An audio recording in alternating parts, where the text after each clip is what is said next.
박병규 상무님 발표 감사합니다. 인젠트 마이데이터 서비스에 대한 전반적인 내용 잘 설명해 주셔서요. 아마 들으시는 분들 전반적으로 이해하시는데 큰 도움이 되지 않았을까 싶습니다. 이제 두 번째 세션 소개를 해드리겠습니다. 두 번째 세션은 AWS의 이동호 컴플라이언스 스페셜리스트의 순서입니다. 발표할 주제는 금융사의 AWS 이용 가이드, 규제 및 절차에 관한 이야기라고 하는 주제입니다. 마이데이터에 관련된 사업, 금융권에서 가장 관심이 많으시죠? 관련돼서 어떤 절차, 어떤 프로세스로 이루어지고 있고 또 관련된 규제사항 등등은 어떻게 고려해야 되는지에 대해서 실제적인 이야기를 좀 들려줄 예정으로 있으니까요. 아마 들으시면 좋은 정보 얻을 수 있을 것 같습니다. 자, 이동호 컴플라이언스 스페셜리스트의 두 번째 세션 바로 시작하겠습니다. 반갑습니다, 여러분. 저는 AWS 금융사업부 소속 이동호 매니저입니다. 저는 금융사의 AWS와의 클라우드 여정의 준비부터 여정의 마침까지 초도 미팅, 안전성 평가 실시, 계약 체결, 이용 보고, 이용 종료 단계까지 컴플라이언스 및 보안을 지원하고 있습니다. 오늘의 이야기를 하기에 앞서서 먼저 금융사의 클라우드 이용 현황에 대해서 함께 알아보겠습니다. 금융사는 이메일, 메신저 등 내부 업무, 고객 상담, 마케팅 관련된 후속 업무뿐만이 아니라 금융사의 핵심 업무인 데이터 분석, 지불 결제, 뱅킹, AI, ML, 빅데이터, 마이데이터 사업 서비스 등 핵심 업무에까지 확대하여 AWS를 이용하고 있습니다. AWS를 이용함으로써 기업은 초기 투자비에 대한 부담을 덜고 해외 진출을 앞당기고 있으며 기업 가치를 제고하고 궁극적으로 비즈니스를 차별화할 수 있습니다. 오늘 이 시간에는 금융사의 비즈니스를 차별화하고 기업을 혁신화하며 어떻게 AWS를 이용할 수 있는지 절차에 대해서 이야기하고자 합니다. 오늘의 어젠다입니다. 금융사가 클라우드를 이용하기 시작한 것은 그리 오래전 일이 아닙니다. 비중요 정보에 한하여 일부 시스템에 대해 클라우드 이용이 2016년부터 허용이 되고 중요 업무까지 확대된 것은 2019년부터입니다.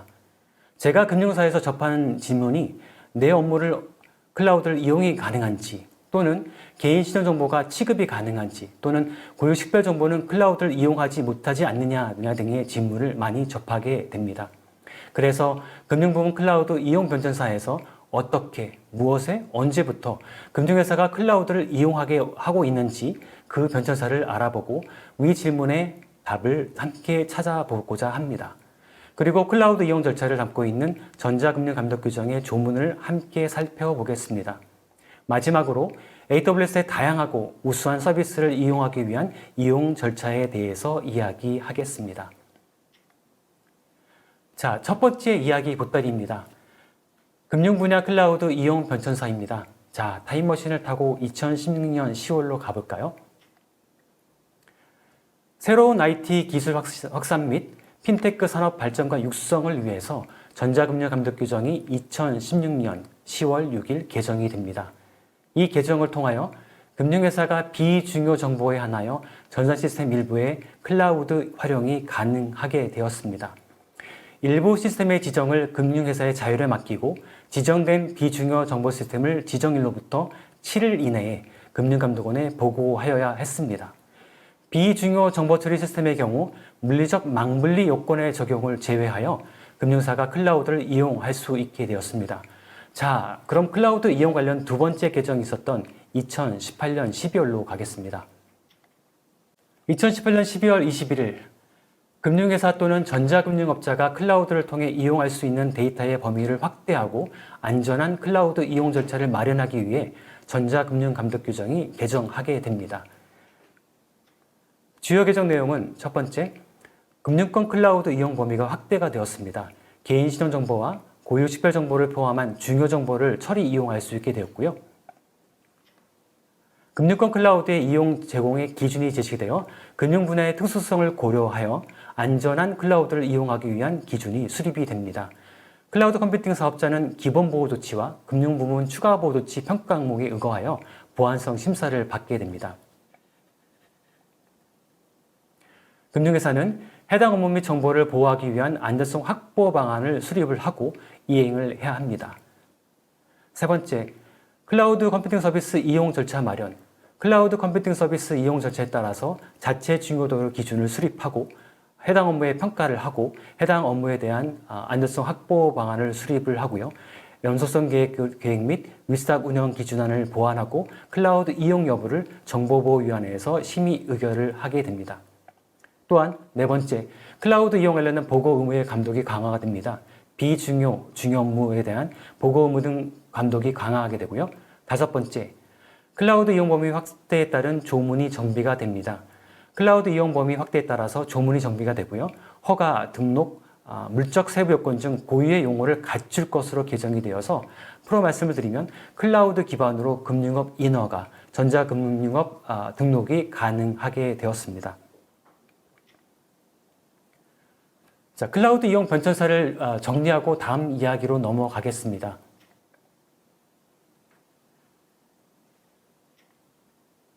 첫째, 2016년 10월 이전에는 금융사가 클라우드를 이용할 수 없었습니다. 시간이 흘러 다시 2016년 10월 전자금융감독규정이 개정이 되면서 비중요 정보에 한해서 일부 시스템에 대한 비중요 정보 처리 시스템을 지정하고 클라우드 이용을 할 수 있게 되었습니다. 그리고 다시 시간이 흘러 2018년 12월 그리고 2019년 1월부터 시행이 된 비중요 업무 그리고 중요 업무 모두 클라우드를 이용이 가능하게 되었습니다.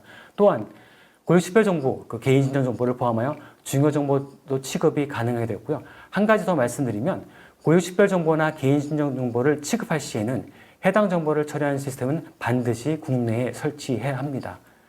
여기서 여태까지 고객이 질문했던 내용들의 답변을 함께 찾아보았고요. 그럼 다음 이야기로 넘어가도록 하겠습니다. 자, 두 번째 이야기 보따리. 클라우드를 이용하기 위해서 반드시 숙지해야 되는 전자금융감독규정 조문을 살펴보도록 하겠습니다. 자, 전자금융감독규정 제14조 2 클라우드 컴퓨팅 서비스 이용 절차 등입니다. 1항을 보시면 금융회사 또는 전자금융업자는 클라우드 컴퓨팅 발전 및 이용자 보고에 관한 법률 제2조, 제3조에 따라 클라우드 컴퓨팅 서비스를 이용하고자 하는 경우 다음 각 호의 절차를 수행하여야 한다라고 되어 있고요. 첫 번째, 정보 처리 시스템의 중요도를 평가해야 합니다. 두 번째, 클라우드 컴퓨팅 서비스 제공자의 건전성 및 안전성을 평가를 해야 합니다. 세 번째, 자체 업무 위스탁 운영 기준의 마련 및 준수를 해야 합니다. 금융감독원에 보고할 시에는요, 금융회사의 정보처리 업무 위탁에 관한 규정에 따라 관련 서류를 제출해야 되고요. 거기에는 중요도 평가 기준과 결과, 클라우드 컴퓨팅 서비스 이용 관련된 업무 연소성 계획 및 안전성 확보 조치하는 사항과 정보보호위원회의 심의 의결 결과를 함께 제출해야 합니다. 그 밖에 금융회사 또는 전자금융업자의 클라우드 컴퓨팅 이용에 대해서는 금융회사의 정보처리 업무 위탁에 관한 규정을 따라야 합니다. 시간 관계상 조문을 다 읽지는 않았습니다. 클라우드 서비스를 이용하기 위해서는 전자금융감독규정의 제14조 2 그리고 금융회사의 정보처리 업무 위탁에 관한 규정을 준용을 해야 한다는 것을 강조해서 말씀을 드립니다. 배포해드리는 발표 자료나 온라인으로 공개되어 있는 전자금융감독규정 또는 관련 규정들을 꼭 읽어보시기를 권고를 드립니다. 자, 그럼 세 번째 이야기 보따리로 열겠습니다. 금융회사의 클라우드 컴퓨팅 서비스 이용 절차입니다. 클라우드 서비스 이용 절차는 4단계로 구분이 됩니다. 첫째가 사전 준비 단계, 둘째가 계약 체결 단계, 셋째가 보고 이용 단계, 넷째가 이용 종료 단계입니다. 사전 준비 단계에서는 업무의 효율성, 업무의 중요도 또는 투자, 운영 비용 절감이라든지 경영 전략 등을 고려하여 이용 대상을 선정합니다. 자체적으로 평가 기준을 수립하고 해당 업무의 중요도 평가를 실시합니다. 또한 재해나 사고 발생 시 업무 연속성에 미칠 수 있는 영향을 파악하고 데이터 백업, 재해복구, 침해 사고 또는 대응 훈련 계획이라든지 출구 전략 등을 포함하여 업무 연속성 계획을 수립하고 이행합니다. 감독규정 별표 2-3의 업무 위탁 운영 기준 보완 사항을 반영하고 준수를 해야 하고요. 클라우드 서비스 제공자의 재무 건전성 및 안전성 평가를 반드시 실시해야 합니다. 사전 단계의 맨 마지막 절차인 정보보호위원회에서 클라우드 이용 관련된 심의 및 의결을 하게 되고요. 이를 통해서 클라우드에 대한 이용이 의결하게 되면 다음 단계인 제약 체결로 넘어가게 됩니다.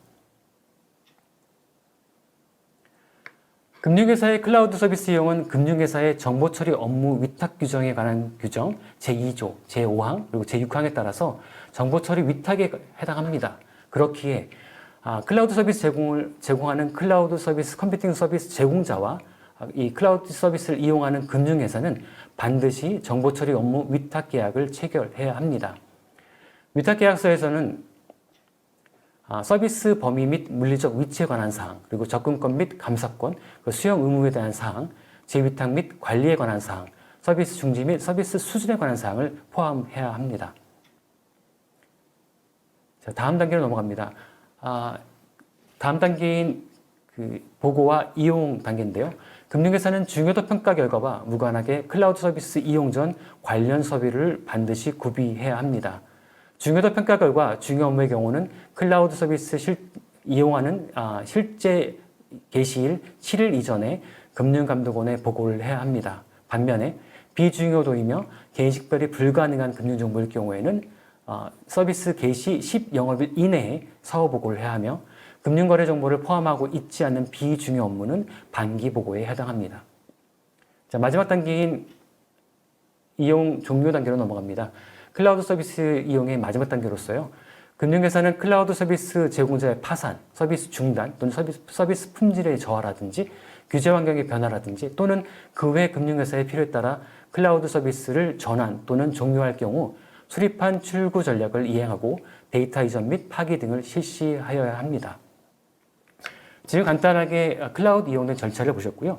다음 장에는 관련된 절차들을 자세하게 살펴보도록 하겠습니다.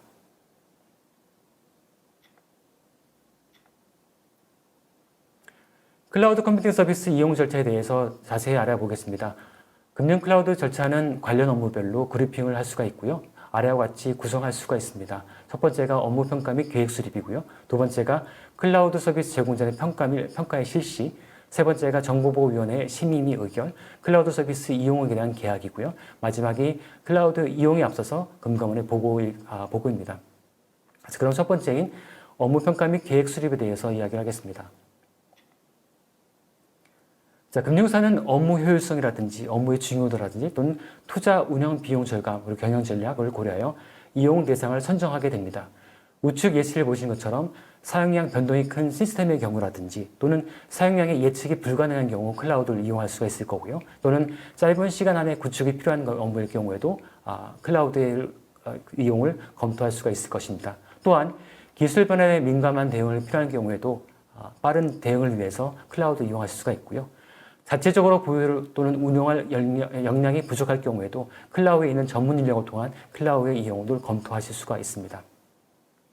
자, 이용 대상의 선정이 끝나게 되면 다음 단계인 중요도 평가 기준 수립 및 중요도 평가로 넘어갑니다.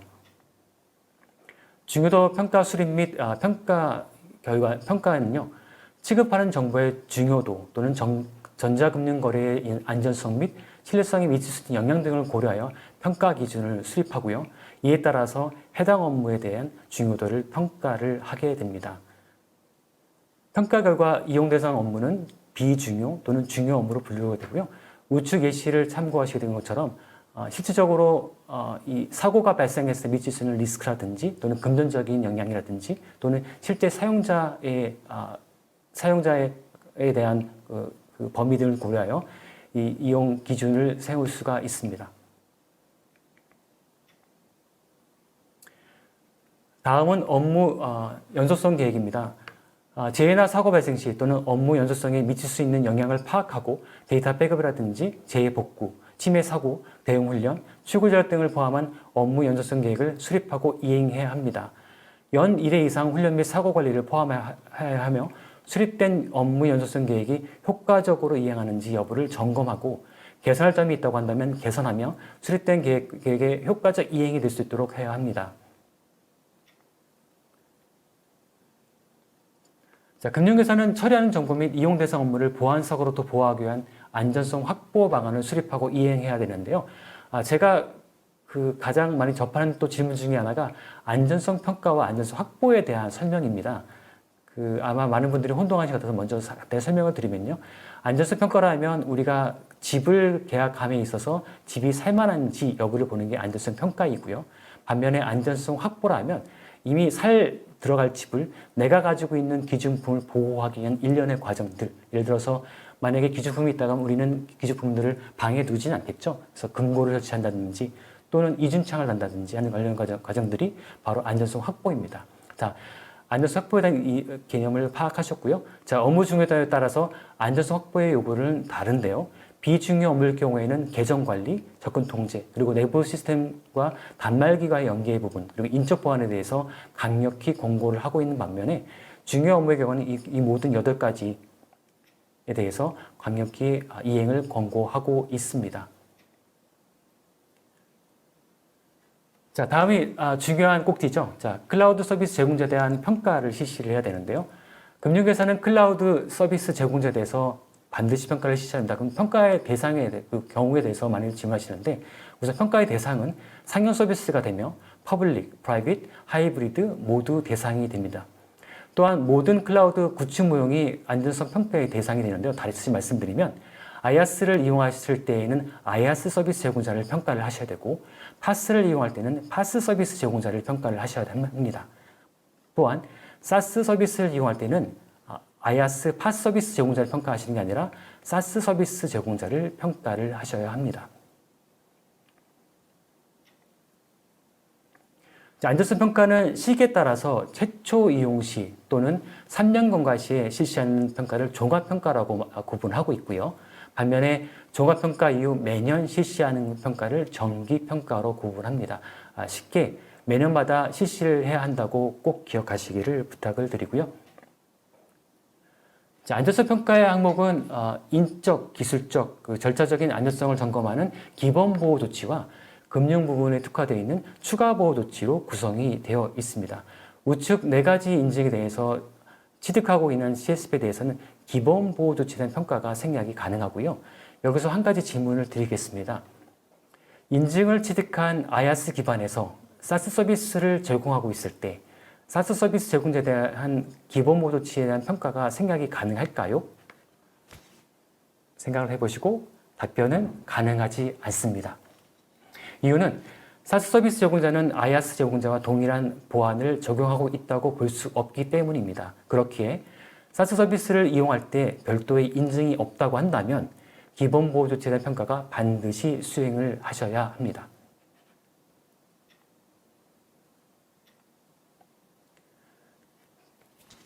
자, 정보보호위원회에서의 심의 의견입니다. 클라우드 이용 관련 업무 평가 및 계획을 수립하였고요. 위스탁 운영 기준을 보완을 하였습니다. 그리고 안전성 평가를 실시한 후에 금융회사의 자체 정보보호위원회에서 클라우드 이용에 대한 각 단계에서 만들어진 결과물을 가지고 검토하여 클라우드 이용을 심의 의결을 하게 됩니다. 이를 통해서 클라우드 이용을 의결하게 되면요, 다음 단계인 계약 체결 단계로 넘어가게 됩니다. 자, 금융회사의 클라우드 서비스 이용은 금융회사의 정보처리 업무 위탁에 관한 규정에 따라서 정보 제공이 아닌 정보 처리 위탁입니다. 그렇기에 정보 처리를 위탁하는 금융회사와 위탁을 받는 수탁자인 클라우드 서비스 제공자는 반드시 위수탁 계약을 체결해야 합니다.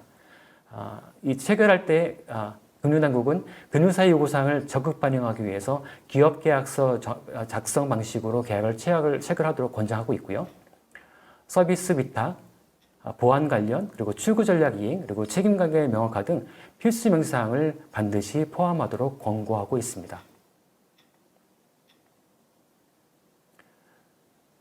자, 금융감독원의 보고입니다. 자, 그 보고를 통해서 클라우드 서비스를 이용하시게 되는데요. 중요 업무의 경우는 클라우드 서비스를 실제로 이용하려는 날의 7영업일 이전에 금융감독원에 보고를 해야 되고요. 비중요이며 개인적 식별이 불가능한 금융정보일 경우에는 10영업일 이내에 보고를 하고요. 금융거래 정보를 포함하고 있지 않은 비중요 업무는 반기 보고에 해당합니다. 보고 의무와 관계없이 관련 서류를 최신 상태로 유지를 해야 하고요. 금융감독원장의 요청이 있을 경우 이를 지체 없이 제공해야 합니다. 우측에는 실제 보고할 때 필요한 서류가 있고요. 이에는 위탁 관련된, 계약과 관련된 서류, 중요도 평가에 대한 결과 서류, 안전성 확보에 대한 부분들, 업무 연속성 계획에 대한 결과, 그리고 안전성 평가와 그에 대한 결과, 그리고 최종적으로 금융사의 자체 정보보호위원회에서 이와 관련된 심의 의결한 자료까지도 함께 제출을 해야 합니다. 자, 오늘의 이야기 주요 포인트를 이야기를 하고요. 마치고자 합니다. 자, 금융회사의 클라우드 서비스 이용은 금융회사의 정보처리 업무 위탁에 관한 규정에 따라서 정보처리 위탁이라고 말씀을 드렸습니다. 그렇기 때문에 CSP와 클라우드 서비스 제공자인 CSP와 금융회사와 관한 위탁 계약이 반드시 필요합니다. 두 번째, 클라우드의 모든 구축 모형이 안전성 평가의 대상입니다.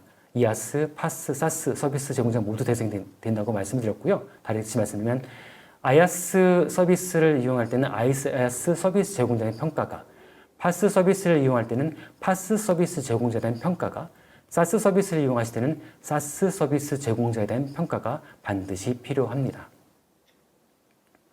세 번째, 2018년 12월 전자금융감독규정이 개정이 됐다고 말씀을 드렸고요. 이 개정을 통해서 고유 식별정보 그리고 개인 신용정보를 모두 클라우드의 이용이 가능합니다.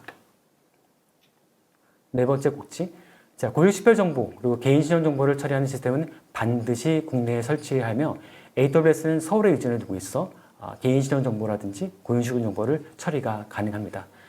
여기까지 살펴봤던 게 클라우드 이용에 관련된 절차 및 그리고 역사를 봤고요. 제가 전달된 내용을 통해서 여러분이 앞으로 클라우드를 이용하여 기업의 가치를 제고하고 기업을 차별할 수 있기를 바랍니다. 이 세션을 들어준 여러분께 감사를 드리고요. 여러분이 오늘 들은 내용을 통해서 클라우드 이용하시는 데 도움이 되기를 바랍니다. 감사합니다.